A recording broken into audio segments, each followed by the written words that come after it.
Hello everyone. Today we have two plants here. We have the prickly lettuce, Lactuca serriola, and also we have setosa, Bristly Hawksbeard. Okay, and we're going to talk about the difference between those two plants, different characteristics, uh, different shapes, and all that. Okay, so for farmers, it's kind of hard to identify those two plants in the field, especially when they are smaller, right? Because when they are in the rosate stage or seedling stage, it's super hard. They're very similar.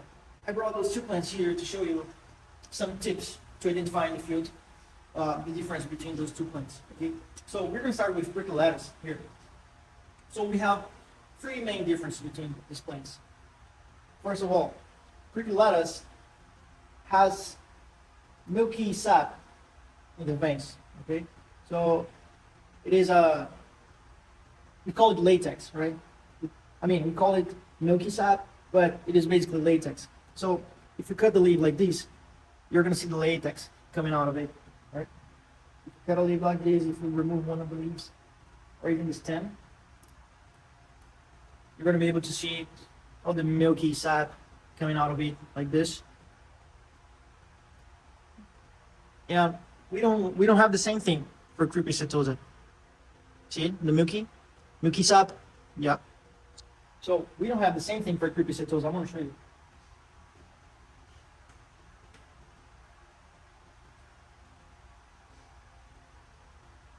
For Crepis setosa, we have a little bit of latex or milky sap coming out of it, but it's just a little bit.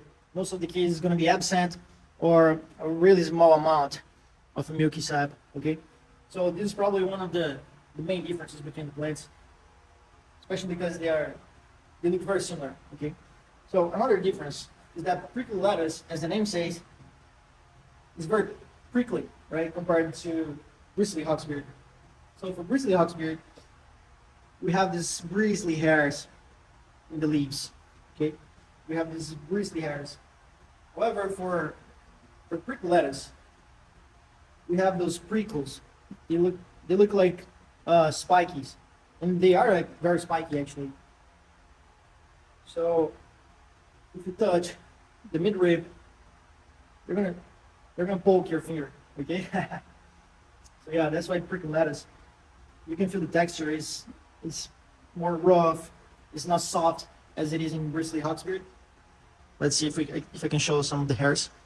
It's kind of hard to show the hairs, but Bristly Hawksbeard has soft hairs in the leaves, okay? In the upper leaves and also in the base, the lower side of the leaves. So we can see that very easily. And this is a really good difference between those two plants because prickly lettuce doesn't have as much hairs as Bristly Hawksbeard has. You see?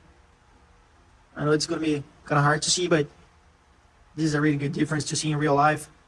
So prickly lettuce doesn't have a lot of hairs as Bristly Hawksbeard has. And the hairs in Bristly Hawksbeard, they're very soft, as I said before. And for prickly lettuce, they're like spikes. They're very prickly. They're hard. They're sharp. And yeah, that's a really good difference between that. And we can also talk about the leaves.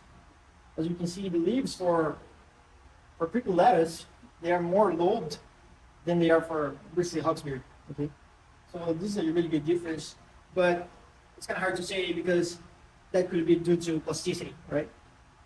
So yeah, basically the main difference between those two plants are those ones: the prickles in prickly lettuce, and no prickles for Bristly Hawksbeard. Instead of prickles, there are soft hairs, soft structures, and a higher amount of hairs in Bristly Hawksbeard. Okay, and the other really good tip is the prickles.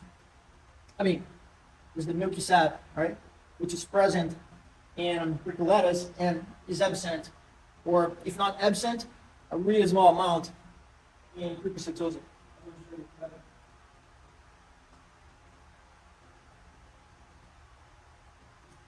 So yeah, as you can see, no leaves coming out of it. Oh, I mean, no milky sap. Yeah, the flowers are very similar. Both both flowers are yellow like this. They look pretty much the same.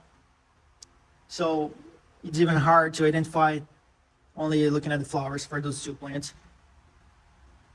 Yeah, that's pretty much it. So yeah, thanks for listening. Thanks for watching this video. Hope you have a great day.